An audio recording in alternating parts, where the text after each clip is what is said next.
আজ সকালবেলায় আমার হাজবেন্ড সিনুকে স্কুল ছাড়তে গিয়ে নদী ধার থেকে পুঁটি মাছ নিয়ে এসেছিল। বড় মাছ হাটে ও বাজারে সবসময় পাওয়া গেলেও এই ছোট মাছগুলো কিন্তু সবসময় পাওয়া যায় না। আর এই ছোট মাছ যদি নিতে হয় তাহলে অনেক সকাল সকাল যেতে হয়। কয়েকদিন ধরেই খুব ইচ্ছা করছিল ভাত দিয়ে ছোট কোনো মাছের ঝাল খেতে। তো এখন আমি সবার প্রথমে এই পুঁটি মাছগুলোকে ভালো করে বেছে নিচ্ছি। আর পুঁটি মাছের সাইজগুলো কিন্তু মোটামুটি বেশ বড়ই ছিল, মানে দেখতেই কত লোভনীয় লাগছে, তাই না? আর সিনু কিন্তু যে কোনো মাছের তরকারির থেকে ভাজা মাছ খেতেও অনেক বেশি পছন্দ করে। আর ঠিক সেই কারণে সিনু স্কুল থেকে আসার আগে কয়েকটা মাছ বেছে আমি ভেজে রেখে দিয়েছিলাম, তার কারণ ও এসে আজকে ভাত, ডাল, আলু সেদ্ধ আর মাছ ভাজা খাবে বলে। তাই আজকের মাছের তরকারিটা আমি আলু দিয়ে করব। সেই কারণে এখন আমি আলু আর সাথে পেঁয়াজ আর যে মশলাগুলো রাখবে সেগুলো আমি সব জোগাড় করে নিচ্ছি। আর এই বিষয়টা আশা করছি এতদিন ধরে তোমরা আমার ভিডিও দেখে বুঝে গেছো যে আমি প্রতিটি তরকারির মধ্যে টমেটো আর কাঁচা লঙ্কা অ্যাড করি। সাথে মাছের তরকারি মানে এক দু পিস হলেও আমাকে আলু অ্যাড করতে হবে, তার কারণ আলু যে আমার প্রচুর প্রিয়। তো এখন তরকারির জন্য আমি সবকিছু জোগাড় করে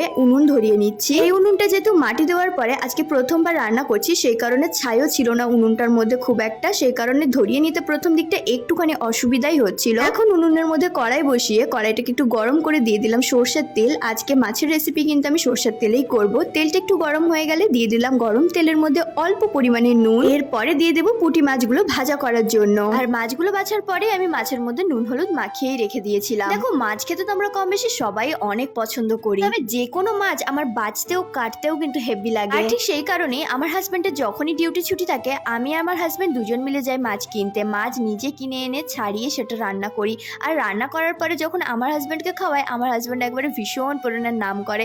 আর এই ব্যাপারটা আমার প্রচুর ভালো লাগে। আর আমার হাজবেন্ড আমার হাতের রান্না অনেক বেশি পছন্দ করে, তার কারণ সুনীল যে কোনো তরকারির মধ্যে অতিরিক্ত তেল মশলা কখনোই পছন্দ করে না। আর হয়তো এই কারণেই আমার হাতের রান্না তার কাছে বেস্ট। তো যেমনটা তোমরা দেখতেই পেলে, মাছগুলোকে ভালো করে ভেজে নেওয়ার পরে বেঁচে যাওয়া তেলের মধ্যে আমি দিয়ে দিয়েছিলাম কালো জিরে ফোড়ন। ফোড়নটা হালকা ভাজা হয়ে এলে আলুগুলো দিয়ে হালকা হালকা ভাজা ভাজা করে নিয়েছিলাম। এরপরে অ্যাড করে দিয়েছিলাম কয়েক টুকরো টমেটো। সরষে, পেঁয়াজ, কাঁচা লঙ্কা দিয়ে রান্নার আগেই আমি একটা পেস্ট বানিয়ে রেখেছিলাম। বাটা মশলার পরে একে একে অ্যাড করে দিয়েছিলাম গুঁড়ো মশলা, যেমন হলুদ গুঁড়ো, লঙ্কার গুঁড়ো, লাল কাশ্মীরি লঙ্কার গুঁড়ো, নুন আর স্বাদের জন্য অল্প পরিমাণে চিনি। এরপরে মশলাটাকে হালকা একটুখানি আলুর সাথে কষিয়ে নিয়ে দিয়ে দিলাম পরিমাণ মতো জল। এরপরে দিয়ে দিচ্ছি মাছগুলো। আর এই যে এখন আমার চলে এসেছে ফিশ লাভার বেবি। যেমনটা তোমাদের ভিডিও শুরুর দিকেই বলেছিলাম, সিনু কিন্তু মাছের তরকারি থেকে মাছ ভাজা খেতে প্রচুর পরিমাণে ভালোবাসে। আমি এপাশে রান্না করছি, ও কিন্তু আমার পাশেই খেলছিল। যেই দেখতে পেয়েছে ঝোলের মধ্যে মাছ অ্যাড করছি, অমনি চলে এসেছে আরো 2 পিস খাওয়ার জন্য। তো মাছগুলো ঝোলের মধ্যে দেওয়ার পরে দিয়ে দিয়েছি 2টো কাঁচা লঙ্কা, আর ওপর থেকে ছড়িয়ে দিয়েছিলাম অল্প পরিমাণে সরষের তেল। আর রান্না করার সময় কখনোই আমি